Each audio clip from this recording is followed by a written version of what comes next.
Hello, welcome back to another episode of the Sir Purrcast. I'm your host, Finn,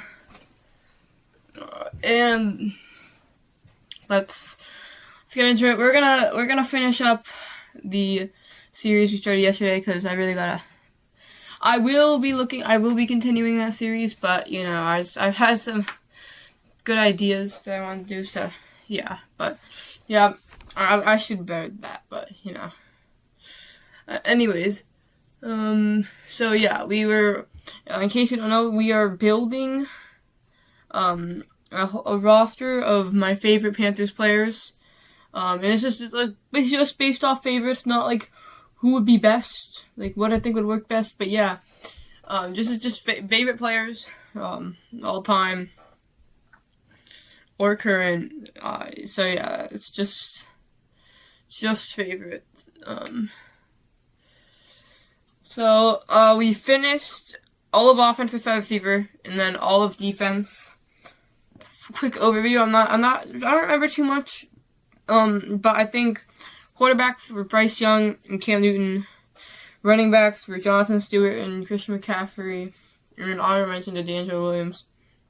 We skipped receiver. Tight ends, Greg Olsen, Wesley Walls.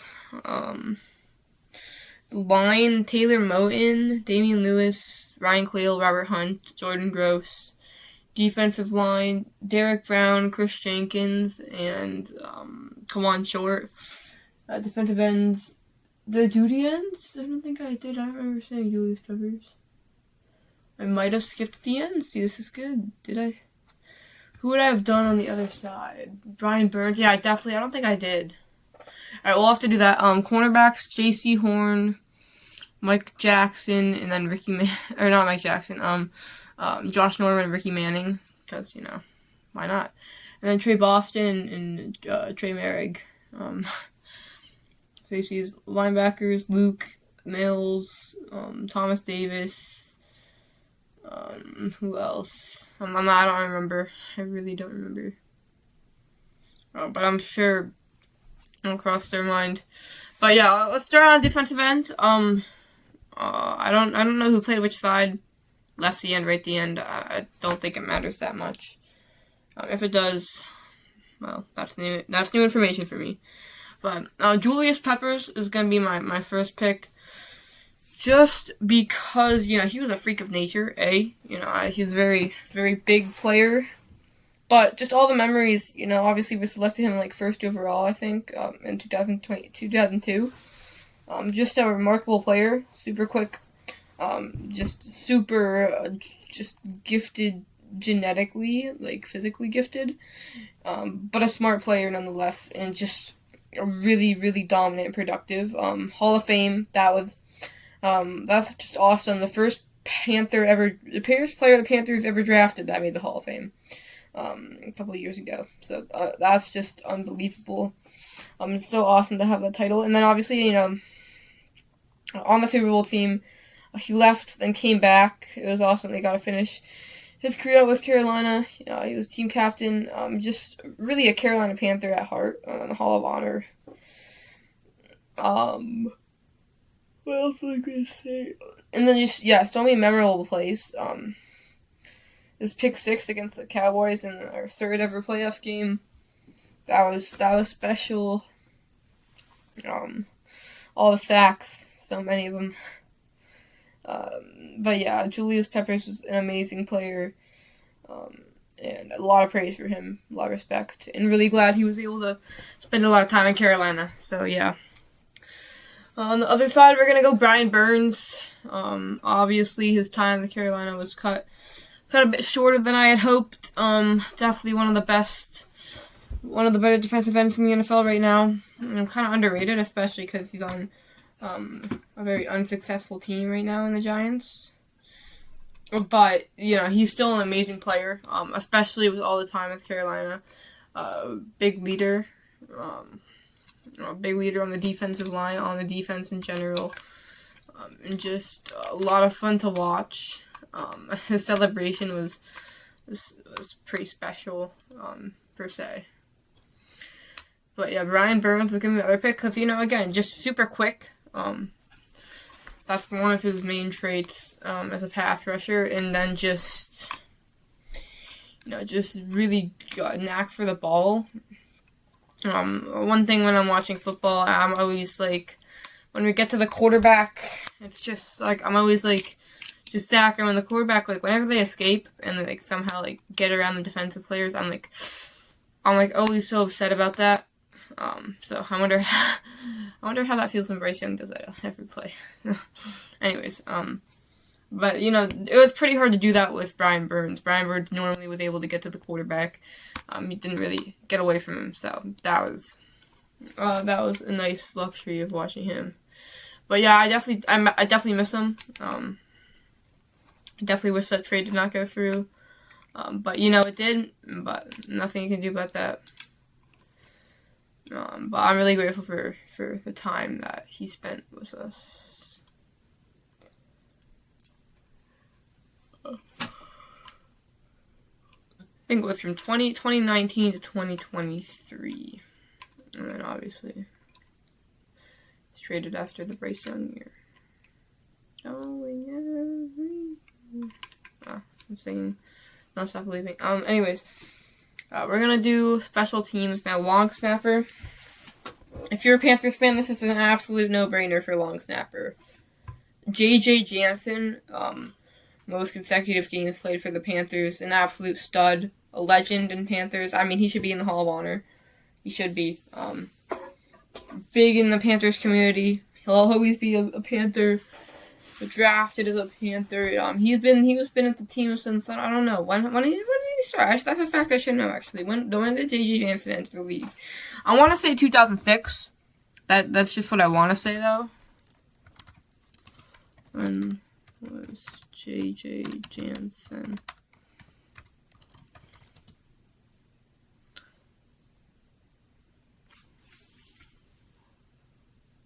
What?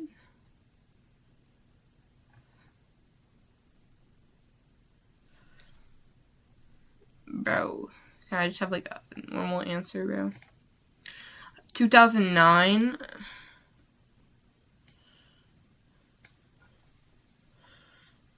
He was drafted in 2009. Was he traded?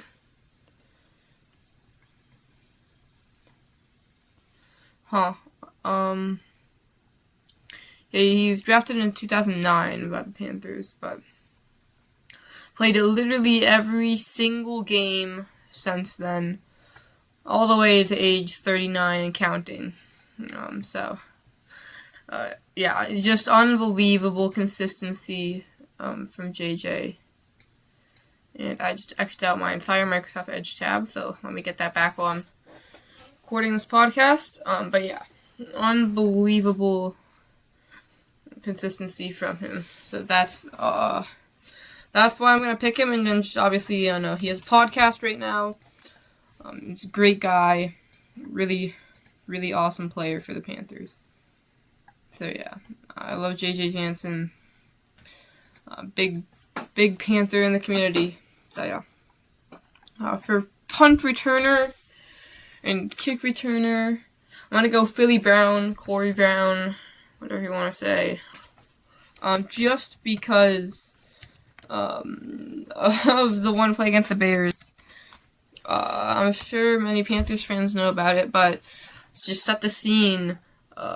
Bears punt, and then originally just like it hits Corey Brown, like muffs it. I'm pretty sure, and then there's just like a mad scramble for the ball, like everyone's just jumping, trying to get on top of it, trying to get the ball.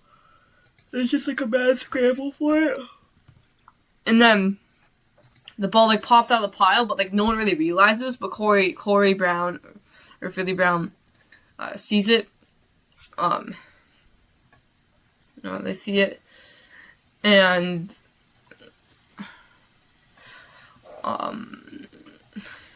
and then picks it up and just runs into the end zone. Like, so that was really cool. Yeah.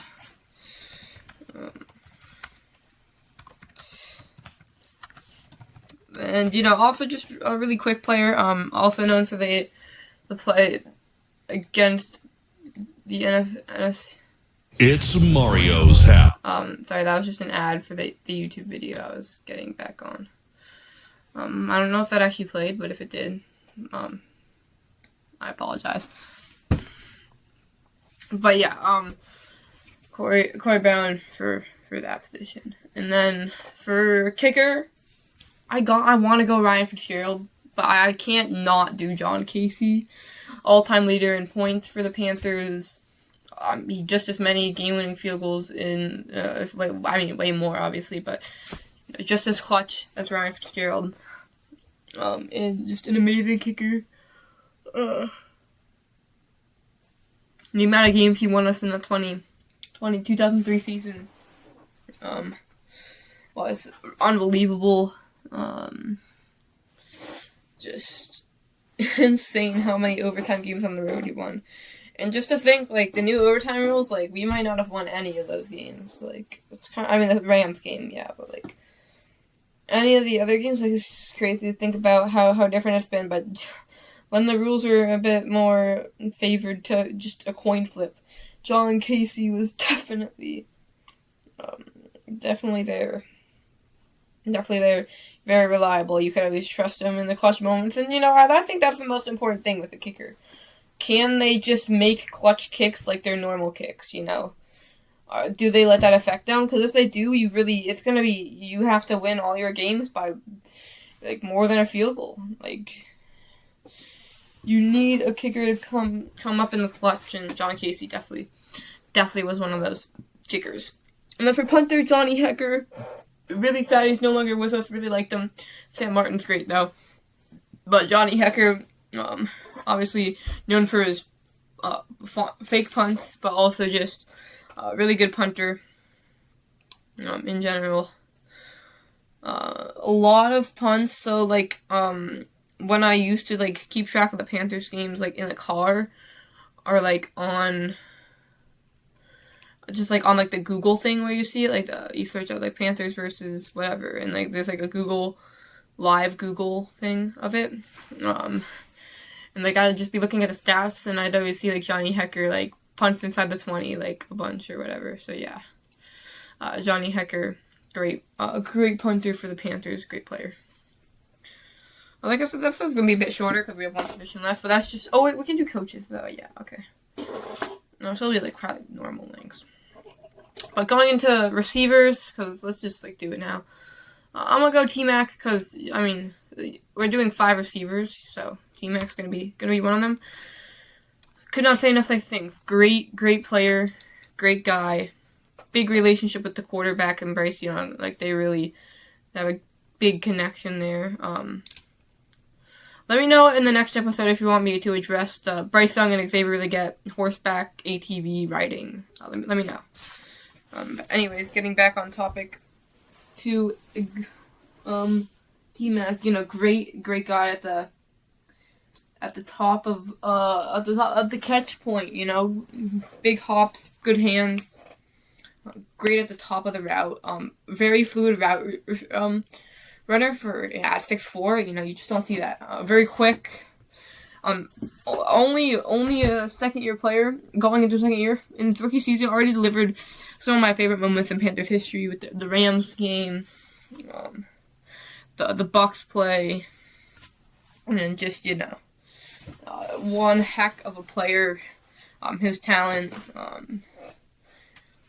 just the film speaks for itself. Amazing player. We're gonna go Steve Smith, obviously. I mean, who didn't see that coming? These receivers are not in a ranking, by the way, because obviously I did McMillan first. So, I mean, if I was, I would put Smith first. So, let me just get that out of the way.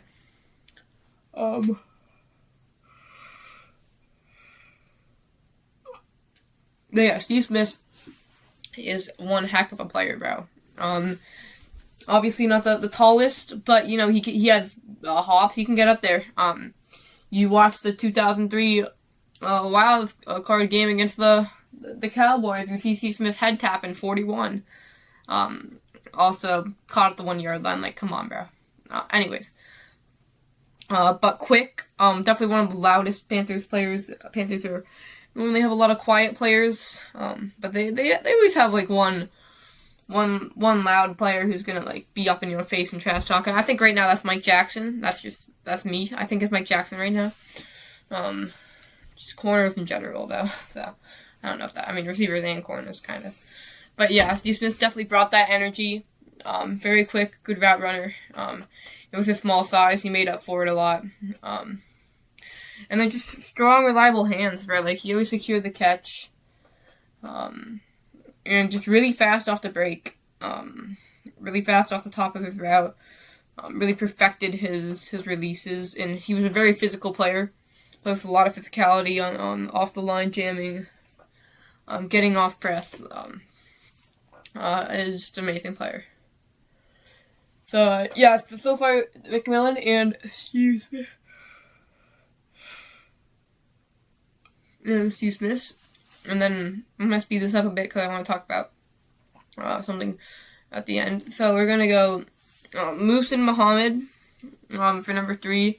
And again, just drafted in 1996 for the Panthers' second ever season. Played a long time as a Panther. Panther for life in the Hall of Honor. I love Muhsin Muhammad. Moose, NFC Championship play. Awesome. That longest touchdown in Super Bowl history, longest play in Super Bowl history, Muhsin Muhammad and Jake Delhomme, 85 yards. So that's special, definitely, to have that record in Carolina.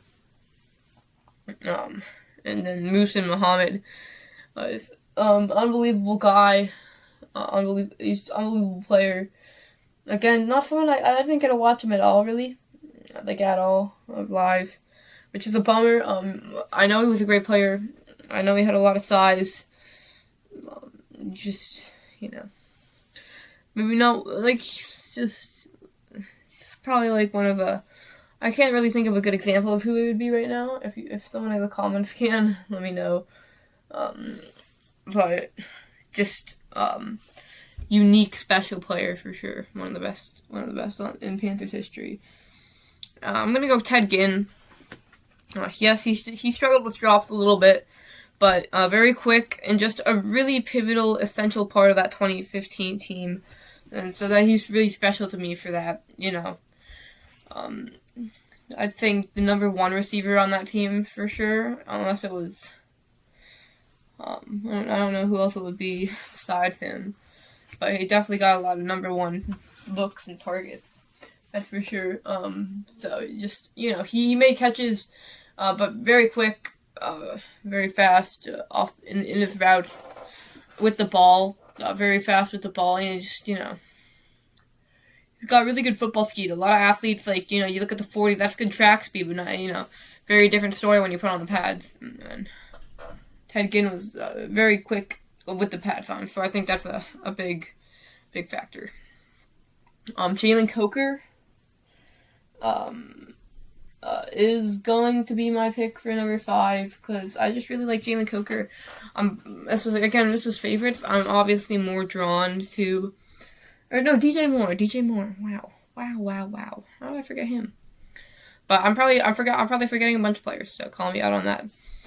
Because that's just the nature of doing these without any planning. But yeah, DJ Moore, my favorite player in Panthers history came from him, which was the Hail Mary against the Falcons. So, obviously, just a really special player. Wasn't the biggest, wasn't the fastest, did have good hands, was a good route runner, and, that's what you want. If you are big and you are fast, but you're not, like, the biggest or the fastest, you're like, kind of up there, and then he's really just a complete receiver, in my opinion. He's very complete, whole receiver. He can do it all. He can run the screen game, he can catch, he can go the deep ball, he can run short, he can run medium, he can go to the outside. A very complete receiver. And that's unbelievable. For GM, Dan Morgan, bro. We trust in Dan. I trust in Dan. Very young quote right there. I think he's done an amazing job with the team so far. I genuinely do. I think Dan Morgan is an amazing GM. I think he's brought this team.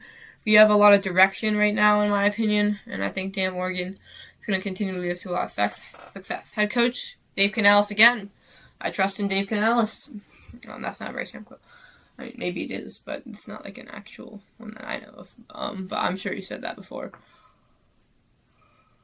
But yeah, I'm very confident in where the team is moving. I like Dave Canales leading it. Don't like him calling the plays very much. I said it. I'm glad. But, it takes a really good coach to know when to step down and give those opportunities to Brad Zeke, which I think very hopeful for that. But yeah, Dave Canales, really high on. I'm really excited for next season because he's our coach and because of everything else. I think he's leading the team in a good place. And then, so that's kind of it for the team. Let me know what you guys think. Definitely some players I missed. Definitely some players I would probably switch around and stuff. But, that's just, unplanned, just immediate thinking stuff. But yeah, I think, but there's one other thing. Obviously, being a Panthers fan, I'm also a Hurricanes fan, and I want to shout them out. I want to say go Canes, of the day I'm recording this, day 4 of the Stanley Cup Finals. So right now they're down 1-2, but I believe make that 2-2 and hopefully get them in Game 6. But I look forward to watching it. Go Canes, and good luck tonight. And then keep pounding. Go Panthers. I'll see y'all in the next one.